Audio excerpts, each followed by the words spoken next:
بسم اللہ الرحمن الرحیم۔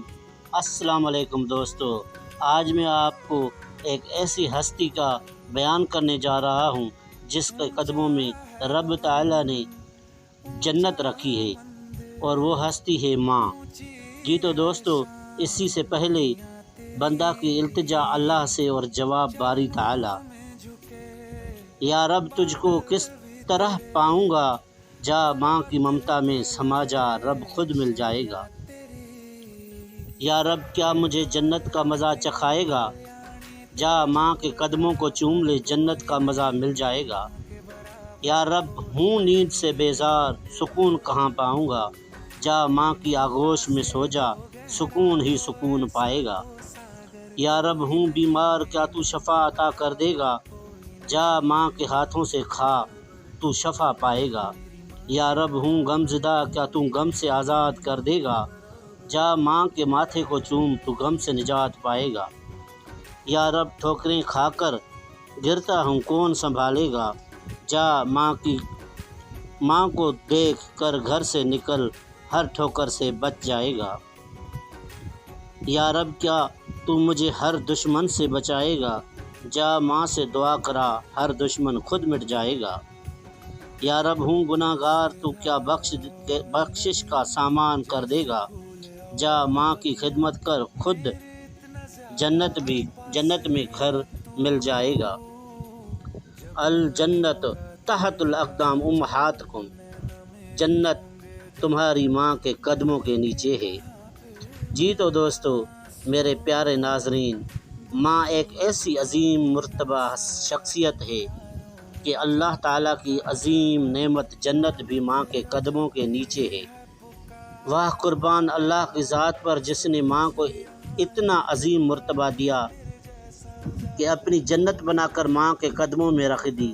اللہ تعالیٰ نے ماں کی اتنی شان دے دی، تو کون اتنی گھٹیا اولاد ہوگی جو ماں پر اپنی ہر چیز قربان کر کے ماں کو راضی اور خوش نہ کرے۔ اگر سچ پوچھو تو ماں کا نام لیتے ہی سینے میں محبتوں کا سمندر ٹھانٹھے مارنے لگتا ہے، اور اللہ کریم نے ماں پیدا فرما کر اس کے دل میں اولاد کی محبت اس قدر کوٹ کوٹ کر بھر دی ہے کہ سوائے اللہ اور رسول اللہ صلی اللہ علیہ وآلہ وسلم کی محبت کے کسی دوسرے کی محبت کی گنجائش ہی نہیں رہتی۔ ماں تو کتنی رحم دل ہے، ماں کی محبت دیکھیے، اگر ضدی بچہ رات کو روتا ہے تو ماں ساری رات کو نیند اور آرام قربان کر دیتی ہے، اور ساری رات بغیر ماتھے پر بل ڈالے لوریاں دیتی ہے، اور اس طرح کی میٹھی بولیاں بولتی ہیں جس سے بچے کا دل بہل سکے۔ ماں تو کتنی عظیم ہستی ہے، تیری تکلیف کو رب کا قرآن بیان کرے، تیرا ادب رب کا قرآن سکھائے۔ ماں تیرے نافرمان کی بخشش ہی نہیں جب تک تو راضی نہ ہو، ماں تو ناراض ہوتی ہی نہیں۔ اولاد کتنی گستاخ بے ادب ہو، پھر بھی ماں کا دل کھول کر دیکھو تو اولاد کے لیے دعائیں ہی سنائی دیں گی۔ ماں میں تجھے کیسے راضی کروں، میں تو تیری ایک رات کا پہر، جب تو میرے پیشاب والے گیلے بستر پر خود لیٹتی اور مجھے چھاتی پر سلایا، اپنی ساری زندگی قربان کر دوں تو حق ادا نہیں کر سکتا۔ ماں مجھے خدا واسطے اپنی تکلیفیں معاف کر دے، میں تیرا حق ادا نہیں کر سکتا۔ ماں تو مجھ سے راضی ہو جا تاکہ میں وہ جنت جو تیرے قدموں کے نیچے ہے حاصل کر سکوں۔ نیک ماں تو جنتی ہے، یقیناً تو جنتی ہے، تو اللہ کی مخلوق کا ذریعہ بنی۔ نیک ماں تو جنتی ہے، واللہ تو جنتی ہے، مجھے بھی اپنے ساتھ جنت میں لے جانا۔ بے تاب ماں مجھے قیامت کے دن بھول نہ جانا، تو گھر میں انتظار کرتی تھی، میری راہیں تکتی تھی۔ جس طرح میں دنیا میں آپ کو نظر نہ آتا تھا تو مجھے تلاش کرنے گلیوں میں بے تاب پھرتی تھی۔ قیامت کے دن اگر نظر نہ آیا تو دوزخ میں مجھے ڈھونڈنے آ جانا۔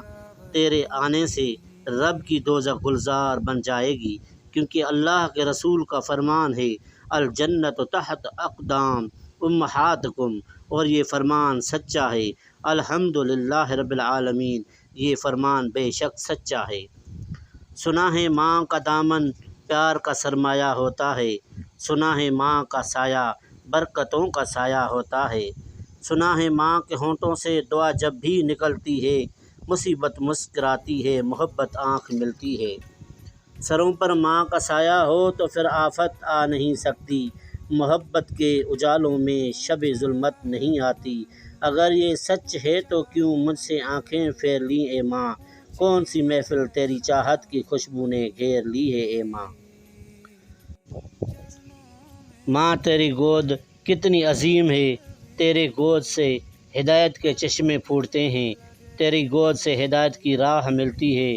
اس لیے تو کہتے ہیں ماں کی گود پہلا مدرسہ ہے، لہٰذا ماں کا تعلیم یافتہ ہونا بہت ضروری ہے۔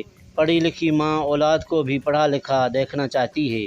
علم پرسکون ماحول میں ہی صحیح معنوں میں حاصل کیا جا سکتا ہے۔ جب معاشرے ہی درست نہ ہوں، ہر طرف شرافت کی حدود سے تجاوز کیا جائے، چھوٹے بڑوں کا ادب نہ کریں، بڑے چھوٹوں سے شفقت نہ کریں، تو معاشروں میں خوف و ہراس کا دور ہوگا۔ ان حالات کو اگر کوئی سدھار سکتا ہے تو وہ ماں کا ہی نام آئے گا۔ اگر بچپن میں ماں اولاد کو اسلامی اقدار سے روشناس کرائے تو یقیناً بہت حد تک بے سکونی اور خوف و ہراس کی اصلاح ہو سکتی ہے۔ ماں ہدایت کا بہترین وسیلہ ہے، بغیر وسیلہ کے اللہ تعالیٰ کی پہچان نہیں ہو سکتی۔ اگرچہ اللہ تعالیٰ ہر شخص کو ہدایت کے لیے بہت کافی ہے، مگر اس نے بیچ میں واسطہ ہدایت کا پیغمبروں کو رکھا ہے، اور پیغمبروں کو بھی بلا واسطہ یعنی اپنے ہی آپ ان پر وحی کر سکتا تھا، مگر ایسا نہیں کیا، بیچ میں حضرت جبرائیل علیہ السلام کو وسیلہ بنایا۔ اگرچہ اللہ تعالیٰ میں قدرت ہے کہ بندوں جبرائیل کے حضرت صلی اللہ علیہ وآلہ وسلم پر قرآن مجید نازل کرتا، اور حضرت محمد صلی اللہ علیہ وآلہ وسلم کے بجز اللہ کی قدرت سے ممکن تھا کہ سب لوگوں کو ہدایت دے دے، مگر چونکہ عالم اسباب میں سبب اور وسیلہ کی ضرورت ہے، اس وجہ سے رسولوں کے درمیان جبرائیل علیہ السلام کا وسیلہ قرار دیا۔ جو کوئی رہنما کرتا ہے کسی کو اچھی بات کی تو اس کو بھی ثواب ایسا ہی ملتا ہے جتنا اس پر عمل کرنے والے کو ہوتا ہے۔